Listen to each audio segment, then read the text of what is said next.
and titles to cement loyalties before the battle began. After all, what use was there in securing the heart and blade of those already willing to fight and die in his name? Instead, the older man gave his king a shrewd look. "If your majesty has planned for the contingencies of war, then your majesty understands there is one duty we cannot postpone." Back again to the original argument that had put Oren in a rage and forced him to flee his counselor. No. Cold. Final. Chiesi could insist as much as he liked, but Oren wouldn't change his stance on the subject. "And what will happen to Westmere if the worst comes to pass, your majesty? Your ascension to the throne saved the kingdom because your majesty's father, the late King Evelyn IV, had the foresight to prepare for any eventuality. There is no heir apparent now, and no clear line of succession. Who will take the throne should your majesty fall?" Oren's fingers twitched, the desire to grip his blade and sink into the relaxing routine of training and drills overwhelming.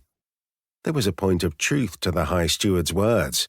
His father had sired an heir and a spare, and ultimately, that alone had kept Westmere from collapsing into civil war. Oren had no heir, legitimate or otherwise, and the times given him were much more interesting than those given to his father. If he fell, and the possibility existed blatantly, the only person with a claim to the throne would be Oren's uncle on his mother's side, and Lord Virtue's claim wasn't strong enough to hold every other noble's oath. But "Westmere has my loyalty, my life and my soul," he said, his voice growing quiet in that way his former men in the mountain guard had learned to fear. "But the next time your queen and mine invites me into her bed, it shall be willingly and on her own accord. Not another wedding night, not another sacrifice to duty." He couldn't take it. He wouldn't allow his wife to take it. "You shall drop this point, Chiesi. You shall not bring it to the Queen's attention, nor mine for that matter. Have I addressed the subject satisfactorily?" No, he hadn't. Of course not. But the High Steward had the sense to lower his head. "As your majesty wishes." Then, so low Oren couldn't be sure he caught the words, he said, "May you not regret the unrest this choice will cause." That was as close to a victory as he would get.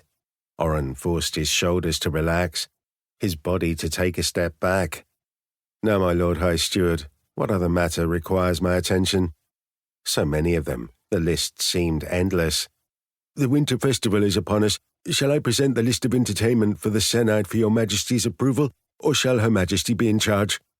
Oren didn't bother to hold back his bark of laughter. Of course.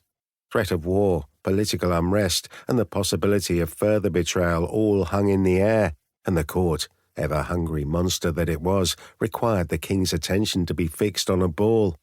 Well, no matter. It would be a good time to showcase his latest commands, if nothing else. The business of kings. Power, heady, intoxicating, crushing, but not lonely at least, not as solitary as before. The weight of responsibility for all things, large and small, didn't settle on Oren's shoulders alone. "What did you think of it, my queen?" He lifted his eyes from the notes on his desk long enough to offer a smile. Marguerite made herself comfortable on the settee she had claimed in his rooms, the one that once belonged to his mother. She was bundled in layers of silk, and she had brought her embroidery with her. A bird about to take flight in a bed of roses, the quality of her dainty work was as exquisite as her progress was slow.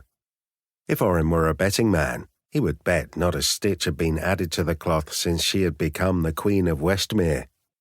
"You could have been more gracious," she said, picking up thread and needle with a huff.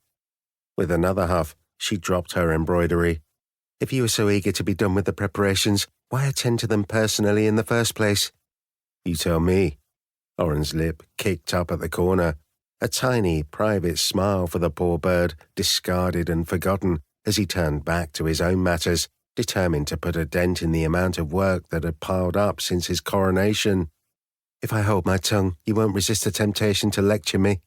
But where would be the fun in that? And it was true, Oren realized. It was fun to discuss matters with his wife, to teach her what he knew and to learn from the unique way she tackled problems he hadn't even seen. Perhaps she wasn't the person he'd imagined by his side.